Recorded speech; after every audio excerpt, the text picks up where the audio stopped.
ये तो मैंने माना दीदी और सुंदरता भरपूर है। ये तो महिमा राम की जमे हमारा क्या कसूर है।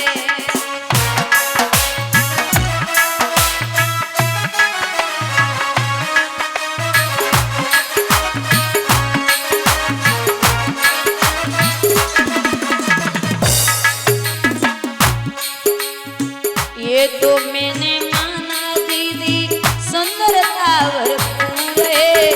ये तो महिमा राम की जमे हमारा क्या कसूर है।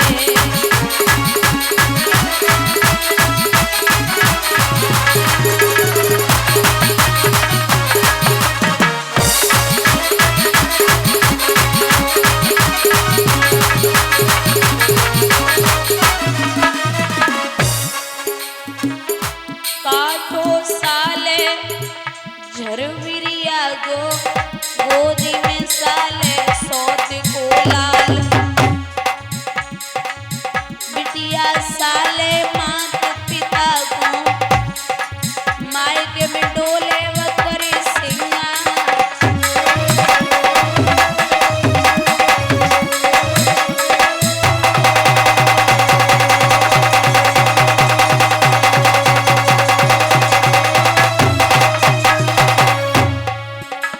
अब लाडो सियानी हुई रही है धीरे धीरे।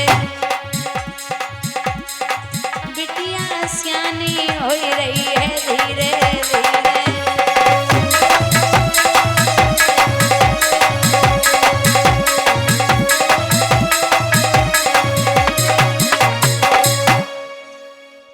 बड़ी सुंदर है।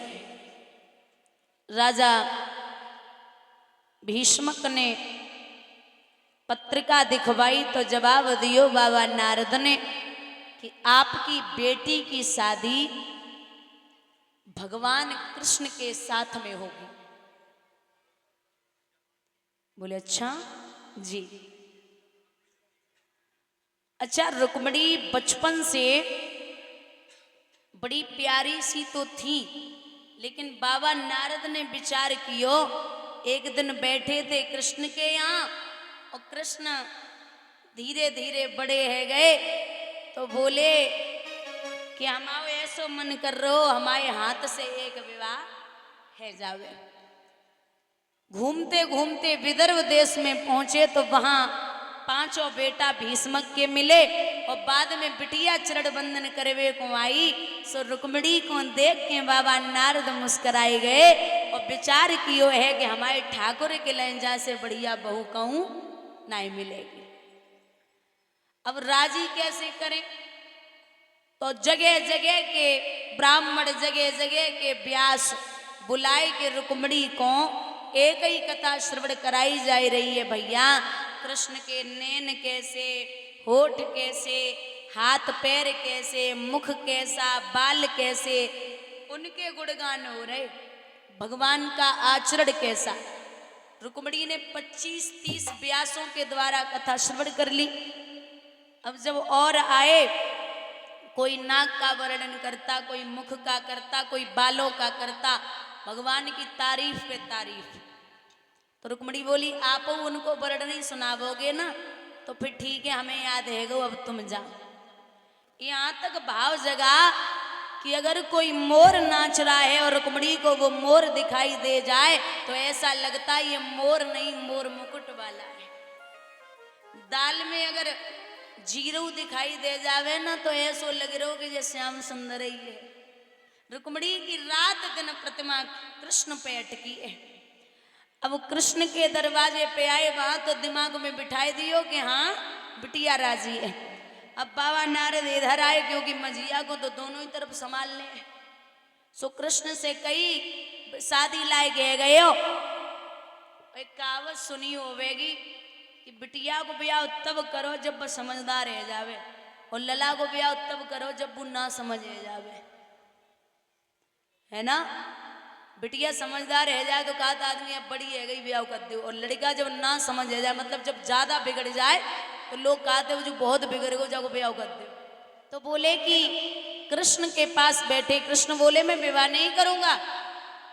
अरे बाबा नारद बोले उनको बड़ी मुश्किल से मना पाया, अब इनको सिखाओ। अब वही प्रक्रिया इधर शुरू हो गई। तो 25-30 व्यास वहां कृष्ण का वर्णन कर रहे, वो यहाँ पे आके रुक्मणी के वर्णन कर रहे। भगवान के मन में ऐसे बिठा दिया रुक्मणी को। एक दिन भगवान बैठे हुए तो बाबा नारद पहुंचे। कृष्ण यहाँ बैठे हो? बोले जी।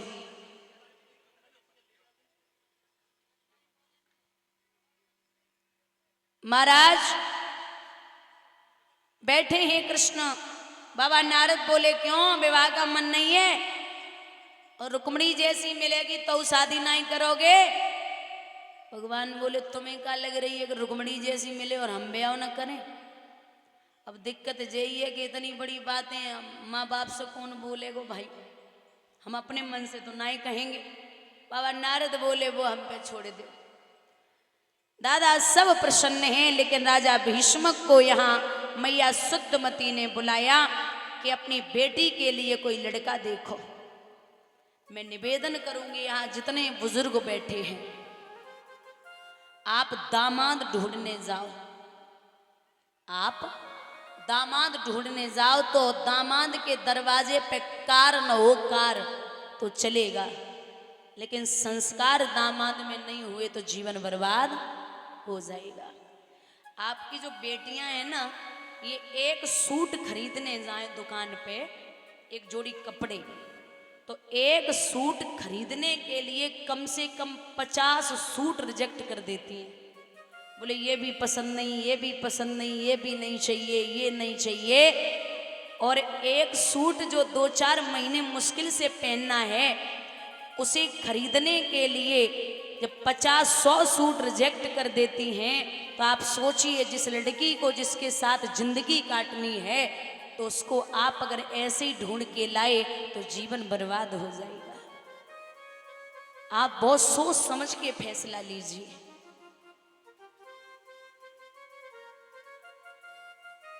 रुकुम से कहा कि बेटी शादी के योग्य है। एक बात और है, लड़का देखने जाओ और गांव वाले कह दें भैया बहुत बढ़िया है, खाते पीते हैं, तो समझ लेना परिवार बढ़िया है। और वही गांव वाले कह दें भैया बहुत बढ़िया है, पीते खाते हैं, बात एक ही है। अगर ये कह दें कि खाते पीते तो परिवार बढ़िया है, और ये कह दें कि पीते खाते तो समझ लेना पीने वाले मिल गए।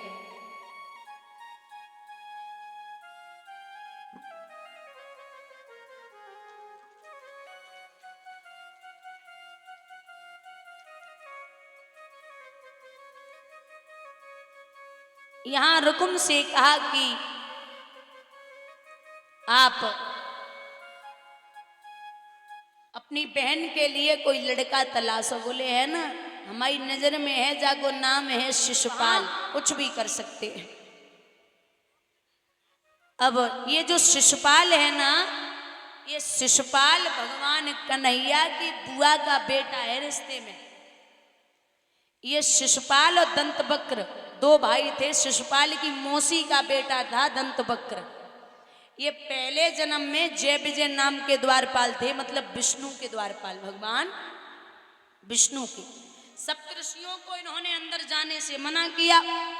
एक बार नहीं, कम से कम 3 बार मना किया, तो सप्तऋषियों ने जवाब दिया कि जाओ, तुमने 3 बार मना किया है, आप 3 जन्म राक्षसी योनि में बिताओगे। ये पहले हुए हिरण्याक्ष हिरण्याकश्यप, फिर हुए रावण और कुंभकर्ण, फिर हुए हैं शिशुपाल और दंतवक्र। जब शिशुपाल पैदा हुए थे तो आकाशवाणी हुई थी कि ये जो शिशुपाल है ना, इसकी मृत्यु भगवान कृष्ण के हाथों होगी।